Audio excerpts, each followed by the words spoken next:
Hi, I'm Sherry Guzman, and I'm here to talk about EDAD766 and for the e-journal prompt. And it's how do you create a culture of trust and mutual respect so that staff and parents and families feel supported in sharing.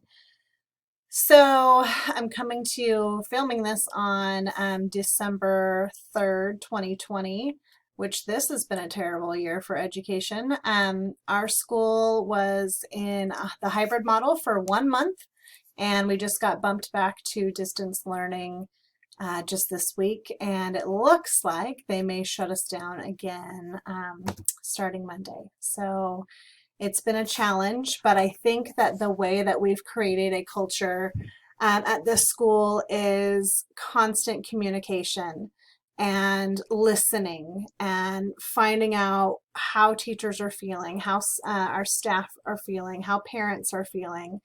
And while we may not always have the answers, we're here to listen and work together to see how we can help our kids and how we can help our staff. When we first came into distance learning, it was a shock, and learning to work with teachers who were afraid and teachers who were at high risk. And I have a high risk child with a heart condition, so that makes it difficult as well. And letting people know that I understand. We were asked to work on campus almost the entire time. I've been in the office since April, and just letting people know that I'm here to listen and here to help them troubleshoot. I never knew that I would know so much about technology and the computers that the kids are using, but helping parents to learn about Google Classroom and Zoom, things that we didn't even know existed prior to March of 2020. And this is a really important time for us to hear what people are saying and take their feelings into consideration. I don't want to close our schools, but it might have to be what we do. And we are looking at, all of our programs, and our school runs a Renaissance program that I have only been here for 9 years. And, it's a well-established program of 20 years where we reward students for academic success, and that's become the culture, and it's become what this school and this actually the entire community does, is we honor children for their academic success, not just sports, but students who are getting a 0.5 GPA increase, students who are consistently achieving a 3.0 GPA. Normally, we take them on a field trip, and normally we have rewards in person, and we're having to learn how to do that virtually.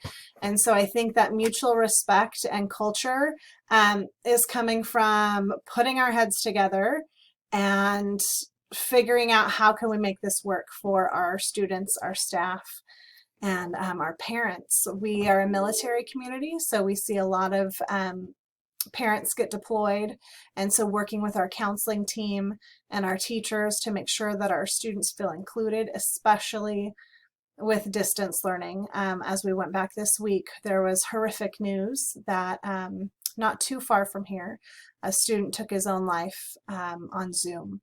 And immediately I spoke to our counselor this morning and made sure, please reach out to our staff and remind them to tell students if they need someone that she's here, that all of us are here if they need something, because mental health is going to be a struggle for not just the kids, for the adults too, dealing with this. So I think that mutual respect comes from being a leader who will listen, a leader who will speak up for them even when it's not popular. And also, I think that I need to remember that I was a teacher too. And I don't know what it's like to teach distance learning. And I have to listen to, their concerns and their fears and their struggles, and see how I can help them, and see what I can do from the office, and see if I can join their Zoom, which I have been doing, and make them feel supported. And I had a teacher she can be a little bit difficult, pull me aside and tell me that she really appreciated how much I care, and she doesn't want to be on campus, and she's nervous about it, and I make sure that she's feeling okay and that she has the things that she needs, and I don't feel like I'm really going out of my way. I'm just checking on somebody because that's what I should be doing, and checking on the kids and making sure they're okay, and checking on my own children and my own family, and making sure that we're all okay, that this is temporary, which I feel like I've been saying for months. But it is temporary and we will get through it. But the only way to get through it is to get through it together and learn from one another. And I was at an amazing school for 12 years prior to being here. And the vice principal there, her and I talk all the time. Like, what are you guys doing with this? What are you doing with that?